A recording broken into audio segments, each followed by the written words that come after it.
What's up, everybody? Adam is here in Montreal. It is freezing, but I am taking him to my favorite place to go on Wednesdays, and that is, of course, Capitaine Quebec Comics. So come on in.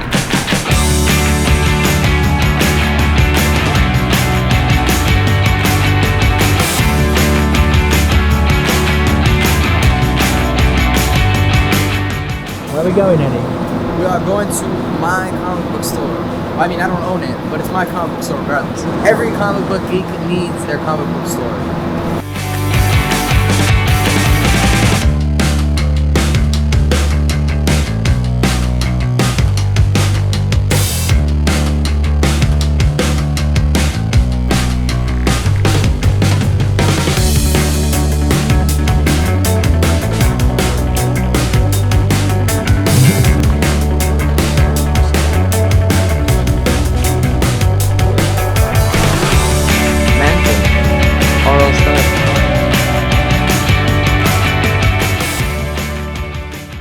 Presents for people at work, so I'm inviting these two posters. Oh.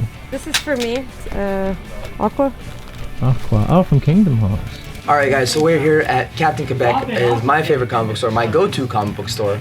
And today we're going to be talking to you guys about comic books that meant something to us. Comic books that either changed the way that we viewed comics or just had a huge impact on us. Okay, so I've chosen Fables. This is the final volume, deluxe edition, volume 14. It's a book that I kind of attracted my interest somewhat. I didn't really know much about it. I bought the first volume and I couldn't put it down. It is so good. Bill Willingham writes it, and he is it's a masterpiece. I've actually been meaning to read this because this comic was introduced to me not through the comic, but actually through the Telltale game.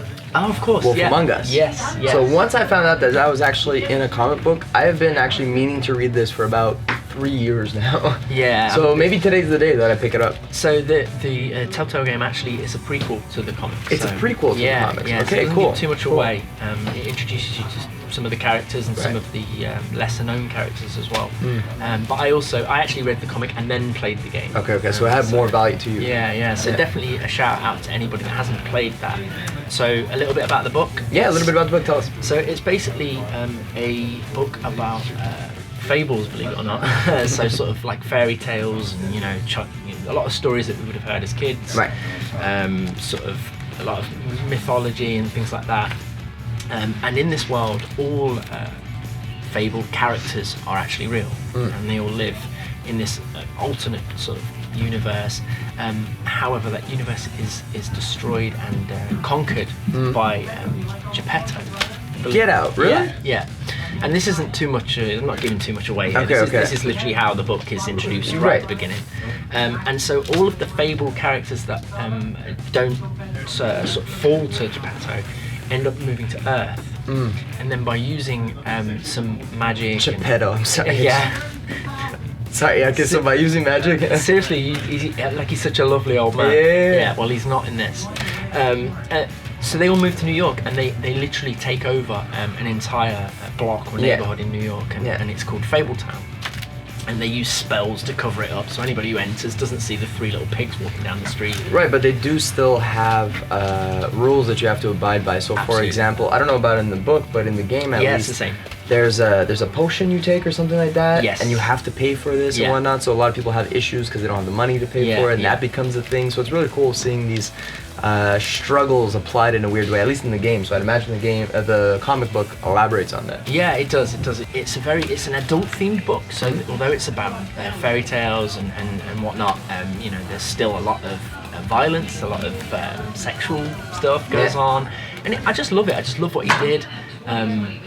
With such well-renowned characters that we all know so well, you know. Right. He kind of flipped it on the head. Yeah, he flipped it, and he made a lot of original content with a lot of unoriginal characters. So I definitely recommend this. There's a couple of spin-offs as well. Nice.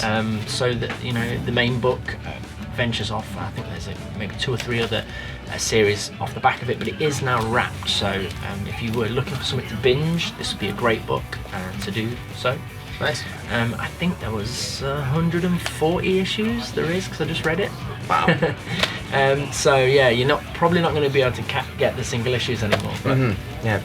but you will have a lot of good reading ahead of you. Cool. So I'm definitely gonna. I gotta pick that up. Yeah. So tell me about your book. All right. So like your book, actually, this book is actually very mature, and this is called Saga. So the reason why this book hit so hard for me is because it was one of the first books that I read outside of DC and Marvel. Right.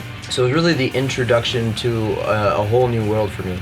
And wow, did I pick a good one to introduce it, because this book is incredible. It takes this, so essentially it's Romeo and Juliet meets Star Wars. Now don't get too hung up on the Romeo and Juliet aspect of it, because it's Romeo and Juliet, but in a I don't want to say gritty, but in a real way. Just to give you an idea, okay, and this is no spoilers, the first page that you open this book to is one of the main characters, Alana, asking, and in pain almost, looking like she's in pain, saying, "Am I shitting?"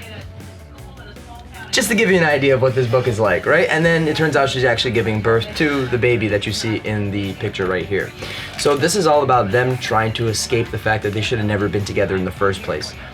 This book does such a good job of world building, I'm literally jealous. Yeah. Because it does it in a way that feels so effortlessly. There's only been 1 or 2 issues max where I felt like they spent a bit too much time on the side characters, but after continuing and reading on past that point, it was so worth it, because those characters actually do have a lot to do with the story moving forward. And that's another thing that I love about this, not just the world building, but the character building. They take some characters that at the beginning, when you see them for the first time, you think they're throwaway characters, and they develop them, and then they become characters that you love and you root for, but they're still side characters. So things happen to them that wouldn't necessarily happen to the main character. I love how they always sweep the rug up from under you in this book. Oh yeah, there's a lot of surprises. There's a lot of surprises in it, and the narrator is the child herself. Yeah. So it is. There's so many layers to it, so many elements to it, and it's just an amazing graphic novel as a whole and series as a whole. But for me, what really struck me was the adult mindset of it, the world building aspect of it, and the incredible characters that develop in that world that they've created.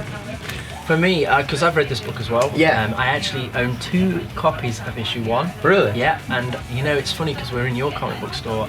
It was my comic book store owner that said to me, "You need to be reading Saga," and it was on the shelf, and I was like, "Shall I? Shan't I?" And I ended up having it, and obviously I've never looked back. Right. For me, something that you've not mentioned. The artwork by Fiona Staples. Yes. Oh my god. Yeah, you're absolutely right. She is incredible, and she works so closely with the writer on this book and he gives her a lot of creative control. So he'll just say, "I want like a really messed up planet that's used for like, it's like a sex planet." Yeah. And that was it. Yeah. And she'll just go to town. Sextillion. Yeah, Sextillion. That's it. And so. For me, the artwork, Fiona Staples absolutely knocks it out of the park. She nails it. She really does. Yeah. But yeah, there's actually someone to take care of the continuity, because, like I said, they do an amazing job of world building. It's easy to forget little details. And how good have they done that world building off of one series? It feels like this has been going on a lot longer. It feels like it was already something that was in place. Yeah. You know, and essentially what I love about it as well, and I'm sorry to hijack your No, choice, it's all good. But I love the fact that it's such a simple. If you strip away everything. Right? It really is a simple story of 2 people that are not meant to be together running away and having a child. Yeah. But there's so much more to it. Oh my god, is there ever. It takes a look at relationships heavily. It takes a look at being married. It takes a look at being parents. And it puts it through a lens that allows you to take in all of the different perspectives that are being shot your way. And it also allows you to, even though everything is crazy, they're on this frozen world, and they're in this sex world, and they're, doing reality TV wrestling. They're constantly on the move, aren't they? They're constantly on the move, and they're constantly going, but like, the fact remains that they never miss a beat when it comes to character and relationships. And that just creates for amazing storytelling. I usually tend to lean more towards story, and I gotta say, this is one book that, although the story is phenomenal and it pulls the rug out from under you and whatnot, I'm so invested in the characters, and that's really why I'm reading it, which is so strange. There's a lot of realism in there as well, If you compare it to some of the... That is the word that I was looking for, realism. You can compare it to real-world events, the warring lands and stuff like that, and go into detail, but I love how it's actually the moon of a planet, and they're at war with each other. I mean, it's so... You think about it, you're like, wow, that is actually really a simple idea. There's an allegory right there. Yeah, exactly. This one is actually pretty generic and basic, but a lot of them do seem to be very lovey-dovey, or some of them legit, like I think ironically they almost look like softcore porn. Yeah. Right? So just don't get turned off by that, alright? I'm telling you. Or turned on, yeah, don't be that person either. But there's so much there, and it's so meaty and amazing that you will not want to put it down. I think it's really funny how we're in a comic book store with pretty much an unlimited choice, and we've both gone for something that's not Marvel or DC, you know, the big top two. That's true. Vertigo and Image Comics. So. Image Comics. Honestly though, Image Comics to me is, outside of DC and Marvel, it has been so filled with such great stories. Yeah. And I love the fact that it isn't all connected and whatnot. I love stories like Huck and like Chrononauts. Yeah, Walking Dead and Walking Dead as well. Yeah, Invincible was really good. Invincible as well. Like they just have so much content out there. But like I love when Chew. Did you ever read Chew? I haven't read Chew. I keep hearing about Chew. Chew was good. In fact, it was almost my choice for this. Was it really? But yeah, I think but it was one of those that kind of went on a little bit too long. Okay. And my buddy on Instagram, shout out NewX Guy on Instagram, NUEX Guy on Instagram. He was on an old episode of the podcast, and he loves like off the beaten path comics. Yeah. And so he picked up.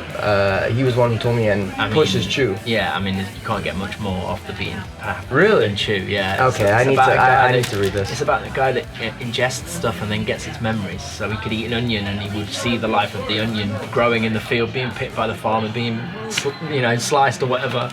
But anyways, guys, that's our episode. Hope you enjoyed it. Definitely pick up Fable and Saga. They're awesome reads. Tell us which one's better as well. Tell us which one's better. Yeah, tell us if you have any other ones that have meant something to you. Share your description. Share your stories in the comments below. And always, keep it geeky. Peace.